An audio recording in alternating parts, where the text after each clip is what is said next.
All right, hey guys, so today we're going to learn lesson 9.3. You still need to take notes. You don't need to upload them, but you will still need to take them, and you can use your notes on your quizzes and your tests. So make sure you have that material written down, this information.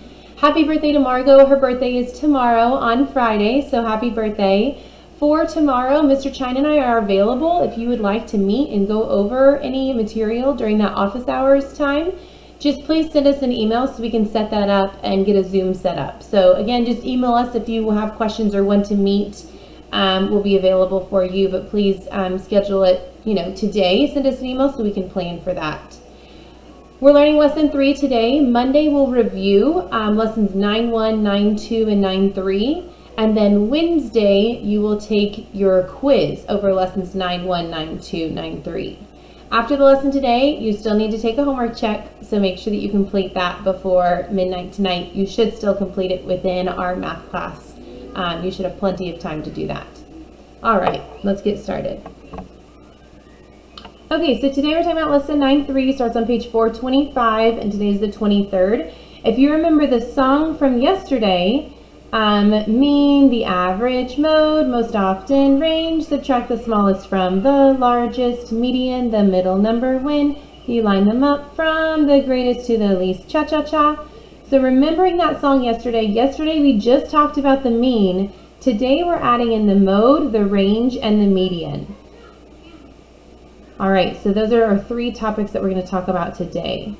Measures of central tendency are what the 3 M's are called. When I say the 3 M's, I mean mean, mode, and median. Those 3 M's, they're different ways to describe the values of a data set. So you could use the mean, the average to describe it. You could use the mode or the median, and we'll talk more about those in just a second. So measures of central tendency, your book says measures of center. I've always heard it measures of central tendency, so you can be familiar just with both of those words, and that just means the mean, the mode, or the median. So let's talk about that. The mode is the most often. So when we have a data set, the mode is the one that occurs the most often. You can have one mode. You could have more than one mode.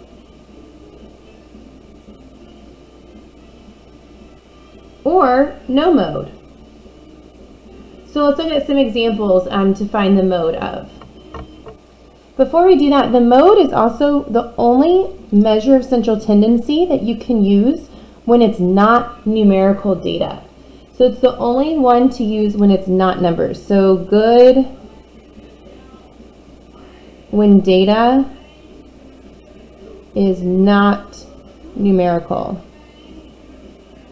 All right, now let's do some examples. Okay, so let's try some examples of modes. So here's one example, 3, 7, 4, 2, 3, 6, 3, 5. Find the mode. Remember, the mode is the one that occurs the most often. So what number occurs the most often? Yeah, it should be 3. 3 occurs the most often. There's a 3 here, here, here. No other number occurs 3 times. Now, if I had like another 2 in this data set, yeah, 2 occurs twice, but 3 occurs the most, so the mode is 3. All right, what is the mode of this data set? Pause and get your answer. All right, so let's look. Here's a 12. Any other 12? No, here's a 15. Ooh, there's a 15 here and here. 16. Ooh, yeah, 16 here and here. There's 2 15s, 2 16s, nothing else. So this one has 2 modes, 15 and 16. All right, here, what's my mode? Pause and get your answer. 25, 37, 21, 43, 30. This one has no mode. It's not 0. If you said the mode is 0, then that means that 0 would be the number that occurs the most. This one has no mode. There's no number that occurs the most. And then here's a non-numerical data set. So if you ask people, hey, do you like vanilla or chocolate ice cream better? Vanilla, chocolate, vanilla, vanilla, chocolate. So the mode would be vanilla. You can't take the mean of this. You can't find the average of this. You can only find the mode. So that's why up here we said it's good when data is not numerical. It's the best way to represent the data when it's not numerical. The next thing that we're going to talk about is median. The median is the middle number when you line them up from the greatest to the least. Cha-cha-cha. So the middle number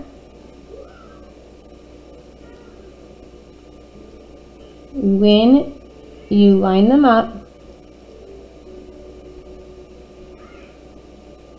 from the greatest to the least. Or you could put it from the least to the greatest. You just have to line them up in order. So line them up in order first, and then you can figure out actually which one is that middle value. The way that you can help remember the median, you can help remember because the medium size, it's like medium, which is the middle size, small, medium, and large.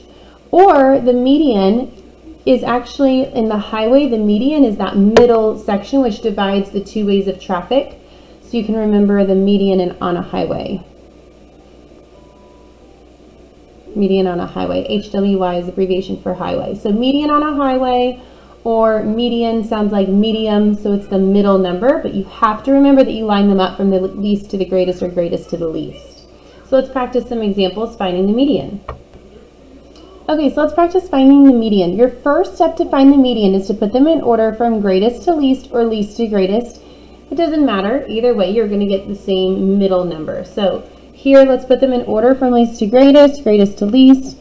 3, 4, 5, 6, and 7. So I have 1, 2, 3, 4, 5 data set numbers in my data set, so I should have 5 here when I put them in order from least to greatest. That's a mistake that some people make. They don't put every single number. If 6 repeats twice, then I need 2 6s when I put them in order from least to greatest.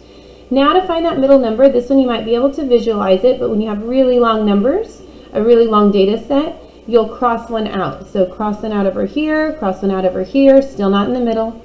Crossing out there, crossing out there. I have 2 crossed out on this side, 2 crossed out on this side, so 5 is my median. Now, does this one have a mode? No, no mode. There's no one that occurs the most, but the median is 5. Now here to find the median, let's put them in order from least to greatest or greatest to least. 4, 10, 12, and 13. Okay, now let's find that middle number. Cross off 4 and 13. Uh-oh, if I cross off 10 and 12, I don't have any number. So I really have 2 numbers in the middle here, 10 and 12. But you can have 2 modes, but you actually can only have 1 median. So what you want is that true middle value here. What is in between 10 and 12? What would that middle number be? You all know that on a number line, that middle number, that median, would be 11. Now, if you didn't know, like if you had a very wide range, what you do is you average those 2 numbers. So in order to find that middle number, you could average those. So you add them together. 10 plus 12 is 22, and then you divide it by 2, and you get 11. That's just kind of like what you did when you were finding area of trapezoid, and you averaged the 2 bases. You added them together and divided by 2 to average those bases. So that's the same thing you're going to do when you have 2 numbers stuck in the middle for the median. So why don't you go ahead and pause the video and practice finding the median of these that data set there. Okay, so your first step, you should have put them in order from least to greatest or greatest to least. So 3, 12, 15, 28, 56, and 97. Okay, crossing them off from one from the left, one from the right. One from the left, one from the right. Oh goodness, I have 2 numbers in the middle here. So I can't picture, like this one I could picture between 10 and 12 is 11. This one I can't do that. So I'm going to have to do my calculations just like you did for area of a trapezoid. Add them 2 together, add the 2 together, 43, and divide it by 2.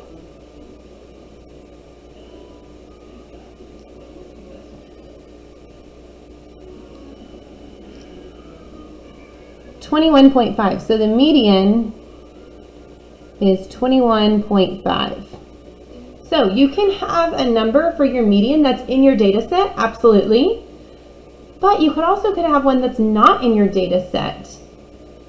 Not in your data set here. Do you see that here there's an odd number of numbers in the data set? So we have a middle number. When there's an even number of data values, there's not going to be a number in the middle. You're going to have an even number split on each side. So here, 1, 2, 3, 4, 5, 6, I have 6 data sets. I know that my median is not going to be one of these numbers. I'm going to have to do some calculations. If you go back to mode, the mode will always be a number in your data set, unless of course you have no mode. But I'm never going to have an answer for a mode that's not a number in there, either no mode or numbers that are in there. All right, talking about the next topic will be range. Before we talk about range, you have now learned the 3 measures of central tendency: mean, median, and mode. So those are 3 different ways that you can use to describe a set of data, and we'll talk about which one is best to use at certain times. Before we get there, let's now talk about range, and then we'll go back and review mean, median, and mode and range all together. So range, remember from the song, mean, the average, mode, most often. Range, subtract the smallest from the largest, median, the middle number when you line them up from the greatest to the least, cha-cha-cha. So range is when you subtract the smallest from the largest. Looking through your notes, subtract the smallest from the largest. That's what you do for the range. It tells you how far apart your data is. Tells you how far apart your data is. Let's look at some examples. Okay, so to find the range, I added to our notes, you subtract the smallest from the largest, so big number minus small number.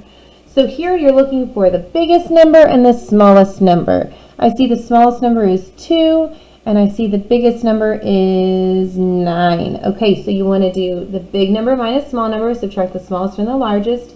9 minus 2 is 7. That's your range.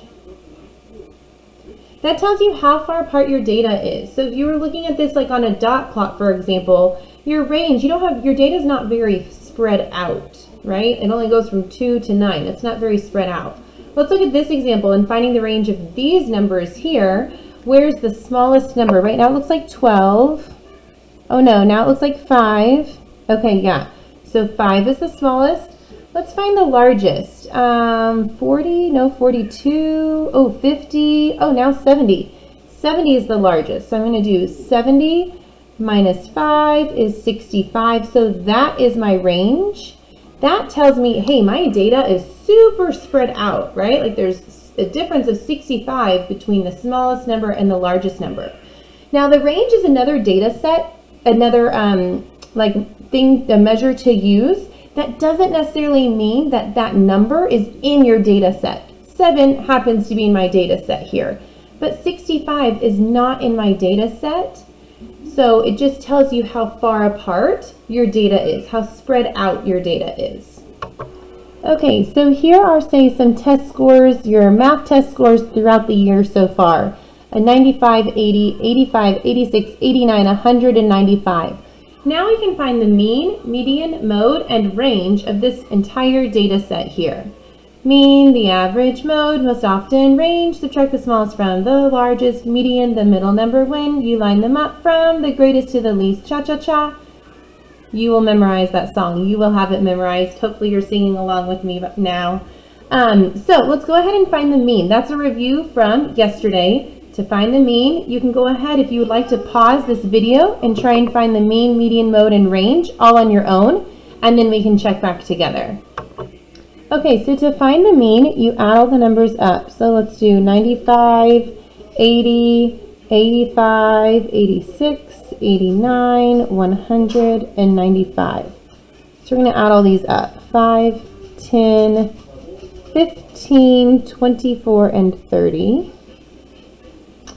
Let's see, 8, 16, 24, 32, 41, 53, and then 6. So 630 divided by however many total there are. 1, 2, 3, 4, 5, 6, 7.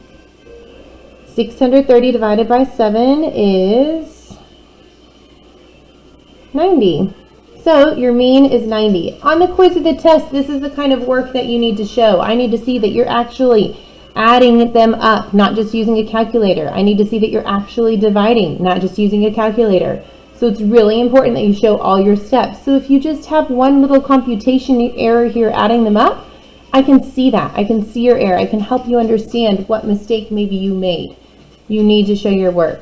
Okay, so to find the median, the middle number, when you line them up from the greatest to the least, cha-cha-cha. So there's 1, 2, 3, 4, 5, 6, 7 data points. So I need to make sure that when I line them up, I have 7 numbers lined up. So from the least to the greatest, I'm going to go 80, 85, 86, 89. I think that's all my 80s.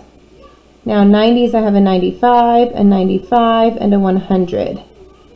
Okay, now I'm going to cross them off from least to greatest. I'm sorry, just start crossing off, one off the left, one off the right, one off the left, one off the right, one off the left, one off the right, and 89 is my middle number. So the median is 89.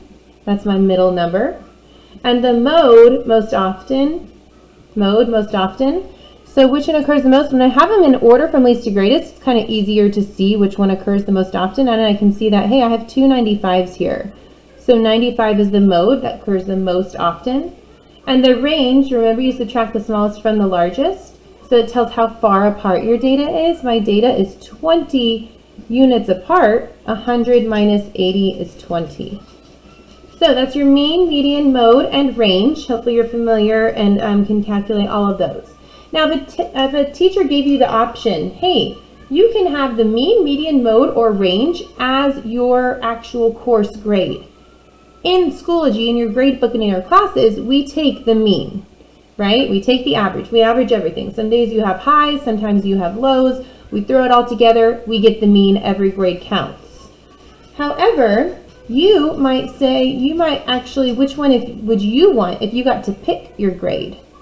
You would probably want to pick the mode because that was the highest one, right? You could say, oh, but hey, wait, look, yeah, I made an 80, yeah, I made 100, but I made a 95 twice. So that maybe is a better representation of my grade. The mode could be good. The median, that middle number, that's a pretty good indicator too. That could kind of take out if you had an outlier. Say you got like a 20 on a test. We know from yesterday that 20 would affect your mean. It would decrease your mean. That outlier would bring your mean down. But if you had an outlier, if you got a 20 on a test, it wouldn't affect your median. Your median is still going to be that middle number because remember, it crosses it out. It doesn't have an effect. So that's something interesting to kind of keep note of, and we'll actually practice later too. All right, here's another data set, 24, 17, 8, 12, 14, 20, 13. Go ahead and find the mean, median, mode, and range of that data set. Pause your video and then check back with your answers. Again, you're finding the mean, median, mode, and range. Okay, so to find the mean, you add all the numbers up. It's the meanest type of problem because it's the most amount of work. You find the average. So you do 20 plus 4 plus 17, 8 and 12, 14, 20, and 13. Add them all up. Let's see, that would be 10, 14, 17, 21, and 28. 2, 4, 5, 6, 7, 8, 9, 10. So 108. And 108 divided by 1, 2, 3, 4, 5, 6, 7, 8. Again, this is the amount of work that I need to see, adding all up and dividing for the mean. 8 can go into 10 once with 2 left. 8 can go into 28 3 times, that's 24. And 8 can go into 40 5 times. So 13.5 is your mean. 13.5. Okay, now your median, and let's make sure that makes sense, right? Like where smallest number is 4 to 20, that makes sense, that averaging all that up would give you 13.5. Now the median, the middle number, when you line them up from the greatest to the least, cha-cha-cha. So line them up. I have 1, 2, 3, 4, 5, 6, 7, 8 data points. So I want to make sure I list out 8 numbers. I have 4, 8, 12, 13 and 14, 17, 20, and 20. I have two 20s and I listed them both twice. I should have 8 numbers. 1, 2, 3, 4, 5, 6, 7, 8. Now I find that middle number. So cross one off, cross one off, cross one off, cross one off, cross one off, cross one off. I have 2 numbers in the middle here. What's in between 13 and 14? You can maybe do this mentally and see that in between 13 and 14 is 13.5.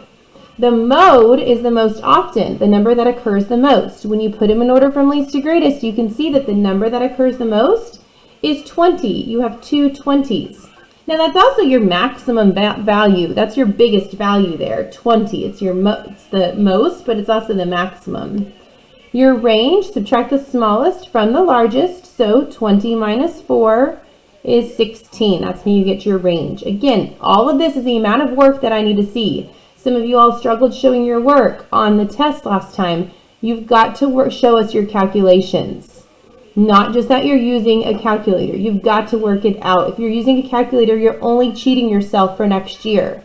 It's going to be way harder for you next year if you're cheating yourself now and cutting corners now and not actually doing the work and calling it your own work. All right. So looking at all this data set here, what number would you use of the measures of central tendency? So we're looking at these 3. What number would you use to be the best picture of this data, to best represent this data? I would not use 20 because that's your most, right? That's your maximum. All the other data set is way less than that. I would use either the mean or the median. They're both the same, so you could use either one to be a good measure of this data set here. Okay, now this example in your book is one that's not numerical, so it's not actual numbers, it's words. The list shows the favorite types of movies for students in a class. Organize the data in a table, then find the mode. All right, so here to organize in a table, you basically just want to count. How many comedies are there? 1, 2, 3, 4, 5, 6, 7, 8. 8 comedies. Horror. 1, 2, 3, 4, 5, 6, 7. 7 horrors. How many action? 1, 2, 3, 4, 5 action. And how many dramas? 1, 2, 3, 4 dramas. Okay, so you could see that the most would be comedy. Comedy would be the most. This is the only thing that you could use. You could only use the mode. You can't find the mean. You can't find the median. You can't find the range. The only way to represent this data is using the mode the most often, the one that occurs the most. Okay, so let's look at these last 2 examples here that we're going to go through. So number 9 in your book on page 429, it says it takes 10 contestants on a television show 43, 41, 62, 40, 44, 43, 44, 45, 46, 41 seconds to cross a canyon on a zip line. Find the mean, median, and mode of the data with and without the outlier. Which measure does the outlier affect the most? I'm actually going to change the question here. What I want the question to be is, first of all, what is the outlier? Looking at that, you should be able to determine that the outlier is 62. What effect is that outlier going to have on your mean? It's going to increase it, right? Since it's so much bigger than all the other data points, it's going to increase your mean. So your mean would not be the best data point to represent this because the outlier is affecting it. So if you take out that outlier and look at this data set here that you have now, 43, 41, 40, 44, 43, 44, 46, 45, and 41, you could use either the median or the mode to represent that data set. When there's an outlier, the median is not the best representation because that outlier affects the mean.